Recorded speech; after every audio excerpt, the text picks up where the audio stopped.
Congressional Republicans are framing their tax cut bill as a Christmas gift that will give Americans an average tax cut of $2,059. For Californians, especially in the wealthier areas along the coast, the situation isn't as clear-cut.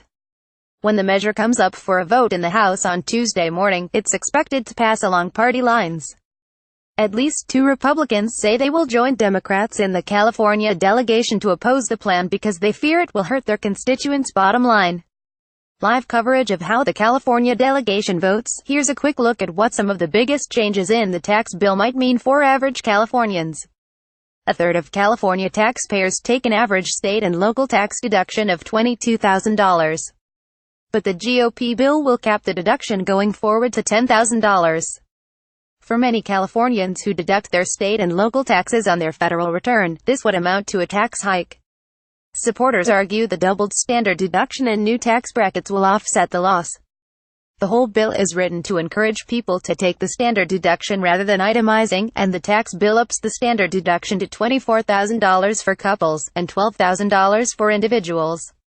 There will still be 7 tax brackets, but Congress is tweaking how much you have to make to fall into each one. For a family that makes the state's median income, which was $63,783 in 2016, that means a move from the 15% bracket to a new 12% bracket, at least until 2026. A single person who makes $50,000 in taxable income is currently in the 25% tax bracket. Under the plan, that person will be in the 22% tax bracket. A married couple that makes $100,000 in income is now in the 25% bracket and would move to the 22% bracket. Of course, individual taxable incomes vary widely based on a number of factors, so head over here to try to calculate what you'll be paying.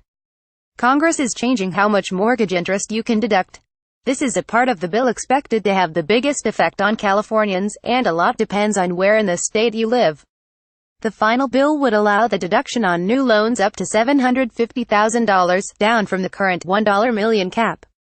Compared with the original $500,000 cap in the House proposal, dramatically fewer new mortgages exceed $750,000 in California. California could flip the House, and these races could make the difference. If you live in the Central Valley or in rural areas where few homes cost $750,000 or more, you likely won't notice a difference. For example, between January and October of this year, just 27 new mortgages in Rep. David Vladow's Central Valley district were worth more than $750,000. But if you live along the coast, there's a bigger chance you won't be able to deduct all of the interest you pay on a new mortgage. For example, in Rep. Ted Lieu's Coastal and Central Los Angeles district, about half of new mortgages this year were worth more than $750,000. In Rep. Anna Issue's Bay Area district, home buyers have only a slightly better chance of getting a mortgage for less than $750,000. Here are the 10 California congressional districts that had the greatest percentage of new mortgages worth more than $750,000 this year. District name party percent of mortgages greater than $750,000. District 33 Namidid Lieu partied percent of mortgages greater than $750. 1.4%. District 18 Namiana Issue partied percent of mortgages greater than $750. 5.5%. District 12 Nancy Pelosi partied percent of mortgages greater than $750. 4.1%. District 14 name Jackie Spire partied percent of mortgages greater than $750.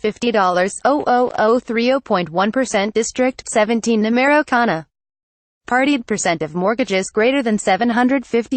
7.4%. District 28 Namadam Schiff partied percent of mortgages greater than $750. 4.2%. District 48 named Donna Rohrabacher partier percent of mortgages greater than $750. 3.6%. District 37 Amakaran Base partied percent of mortgages greater than $750. 1.2%. District 49 Namadera Lisa partier percent of mortgages greater than $750. 7.7%. District 2 named Jared Huffman partied percent of mortgages greater than $750. 6.6%. Mortgages over $750,000 include data through October 2017. Source: Times analysis of data provided by CoreLogic.